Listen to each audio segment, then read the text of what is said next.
Story 1. Thought you could evict me and keep my upgrades? Think again. My family and I moved into this house back in 2008. It had 5 bedrooms, 3,200 square feet, and the rent was $1,600 a month.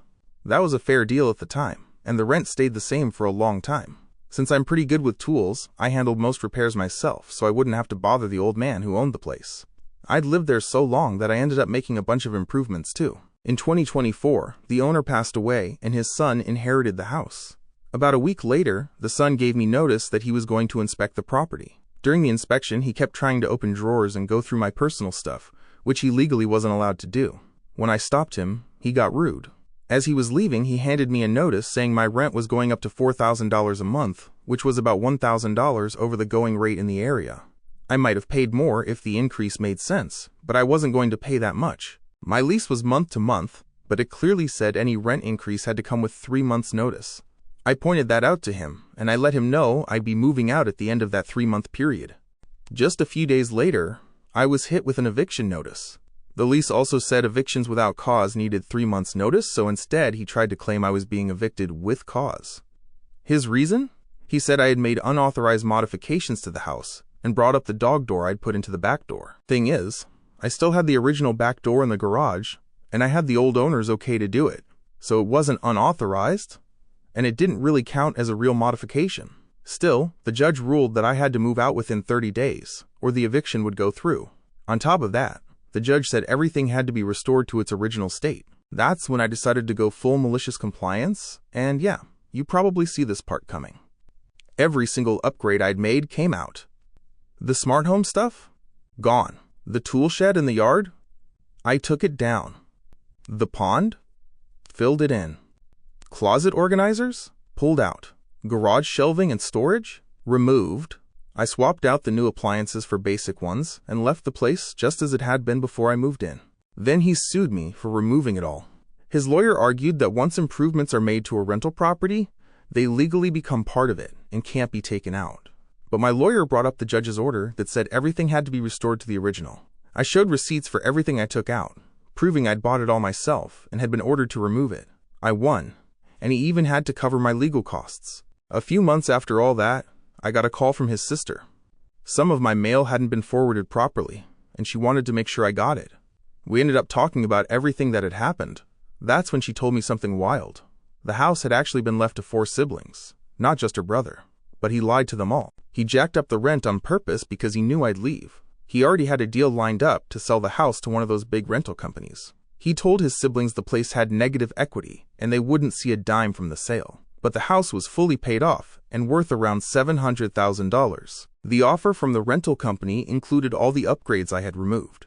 Since he couldn't afford to replace them, the sale didn't go through as planned. His siblings found out the truth when they were all named in the lawsuit over the sale, since they were all legally listed as owners. Eventually, the house sold for $550,000. To avoid being charged with fraud, the siblings agreed that the 3 of them would split the money, and he would get nothing. If you're still here, you must be enjoying the story. Don't forget to subscribe so I can keep bringing more stories for you. Thanks. Now on to Story 2. Want me to cover extra hours? Sure, if you feed me first. So I worked as a cook for a big chunk of my life. The last restaurant I worked at was a pretty nice farm-to-table Italian spot. I really liked the owners.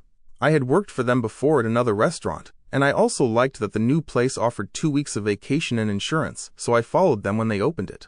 The owners were great, but the general manager was a different story. She was super stubborn and really tight with money. When we opened, the plan was to have a family meal every day before the dinner shift. Nothing fancy, just a salad and some pasta to keep everyone going. But that quickly went downhill. First it was just pasta, then eventually it was nothing. No meal plan, no replacement, nothing. I get trying to save money, especially when you're just opening a new place, but this got out of hand. There were days when I'd be working a double shift, and the only thing I had to eat all day was a darn Cliff Bar, and I was pissed. I'm not joking when I say the GM was cheap as hell. The worst example I can give is that if a server or cook made a mistake, they had to pay for it themselves. One time I made the wrong pasta dish and refused to pay for it. Mistakes happen, plain and simple. My assistant GM knew it was going to be an issue, so he ended up paying for it himself. Not long after that, they started cutting hours and letting people go. At one point, I was scheduled for a couple of split shifts each week. which I absolutely hated, but I needed the paycheck. That meant I'd come in, open the kitchen, work through lunch, leave for a bit, then come back for the dinner shift.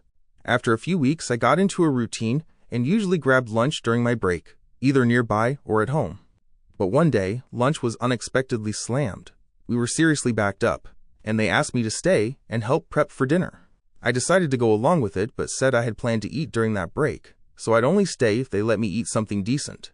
I was thinking something like pasta with meat, nothing crazy. They said no, so I said I couldn't stay. The look on both of my bosses' faces said everything.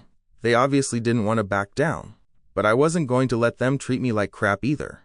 I left, grabbed food, came back a couple hours later full and ready, and worked through a busy dinner shift. Those split shifts didn't last much longer after that. Another time, I had a Thursday night off, but they asked if I could come in and do dishes. I needed the cash and didn't mind doing dishes, so I agreed. I'd done dishes before and was paid my regular rate, no problem. That's what I was expecting again, but when I got there, they asked me to clock in under this new dishwashing button they made just for me. I asked if the pay was the same, and they said no, it was a couple bucks less. I nearly walked out right then. I only stayed because I knew my coworkers would have a much harder shift without me.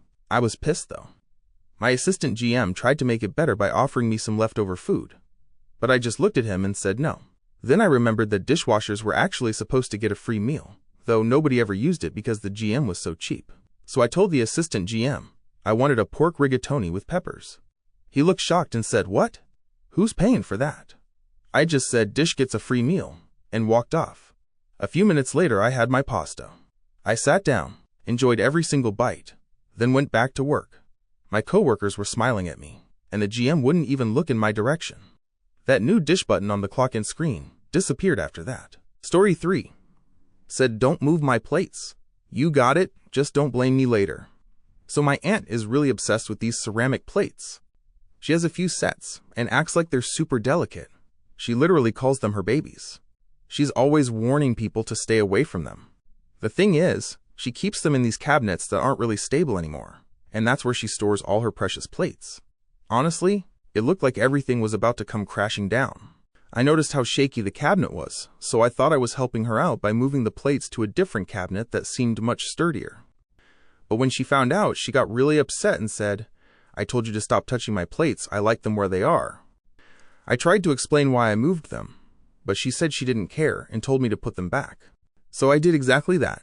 I put every single plate back where I found them. Then a few days later, the cabinet actually collapsed, and all her so-called babies came crashing down with it. Well, guess who wasn't wrong? If you've made it this far, go ahead and comment something you cherish a lot. Let me know you're still watching. Now on to Story 4. Too good for the cheap stuff? Okay, hope your wallet's ready. Back when I was working in retail, most of what we stocked was made for regular folks. The stuff was reasonably priced, and the quality was decent. Not bad at all, but definitely not the kind of thing you'd find at somewhere fancy like Fortnum and Mason. Just everyday products that people could actually afford. One day, this lady walks in and tells me about a problem she's dealing with. I give her a few recommendations, all pretty standard items that are easy on the wallet, like the stuff we normally sell. She wrinkles her nose and says, "Why are you showing me all this cheap stuff? Show me the most expensive things you've got. I only want the best. Price really doesn't matter." "Of course," I say, smiling, because now it's time to really show what I know. I take her to the back of the store. "Right here, ma'am, are our top-of-the-line products. This one is the premium product. It works great, has lots of positive reviews, and is super easy to use. Unlike the cheap product and mid product I showed earlier, this one only needs to be used once or twice, and your problem will be solved. Just so you know, the premium product costs 5 times more than the mid product, and this one over here is the deluxe product. You only need to use it once, and it's even easier to use. And yes, the deluxe product is pricier than the premium one." Now the lady goes real quiet. She starts looking kind of uneasy. Then she says, not quite under her breath, but just loud enough for me to hear, "Wow, that's expensive. Should we go back to the cheap and mid products?" I ask, still smiling. "Yes, please," she says, looking honestly relieved. After that, she's way more open to my suggestions. So yeah, turns out, price was a factor after all. That's the end of today's stories.